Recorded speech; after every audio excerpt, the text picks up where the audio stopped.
చేసావా తప్పు, అసలేం జరిగిందో చెప్పు అంటూ రైల్వే కోడూరు ఎమ్మెల్యే అరవ శ్రీధర్ పై ప్రశ్నల వర్షం కురిపించింది జనసేన పార్టీ త్రిసభ్య కమిటీ.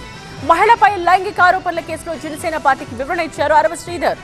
మరోవైపు ఎన్హెచ్ఆర్సీ ఆదేశాల మేరకు శ్రీధర్ పై కేసు నమోదు చేశారు పోలీసులు. 10 రోజులుగా railway Koduru MLA Arava Sridhar talk of 2 states గా ఉన్నారు. 8 రోజుల పాటు అజ్ఞాతంలో ఉన్న అరవ శ్రీధర్ మంగళవారం జనసేన పార్టీ త్రిసభ్య కమిటీ ముందు విచారణకు హాజరయ్యారు. Janasena party general secretary Shivashankar, party ex officio member Ramadevi, Janasena Anantapur జిల్లా అధ్యక్షుడు వరుణ్ శ్రీధర్ ను విచారించారు. 30 నిమిషాల పాటు అరవ శ్రీధర్ ను విచారించింది త్రిసభ్య కమిటీ. ఎమ్మెల్యేను పలు కోణాల్లో ప్రశ్నించింది త్రిసభ్య కమిటీ.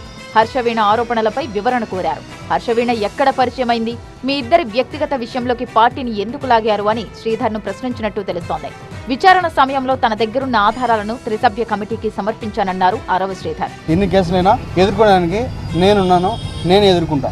వాళ్ళు 100 కేసులు పెట్టినా కూడా నేను వాళ్ళు క్లారిటీగా విత్ పెన్ టు పెన్ ఇప్పుడు ఏదైతే కమిటీకి ఇచ్చానో అదే విధంగా నేను మళ్ళా కోర్టుకు కావచ్చు, లేకపోతే ఇంకేదైనా కమిటీకి కావచ్చు, చట్టపరంగానే నిర్ణయాలు తీసుకోవాలని చెప్పి నేను ఈరోజు మీ మీడియా మిత్రులందరికీ తెలియజేస్తాను. నాకు ఎవరైతే ఆ వ్యక్తికి జరిగిందో పూర్తిగా ఇది వ్యక్తిగత విషయం. దయచేసి ఎవరు కూడా పార్టీలకి రుద్దొద్దు.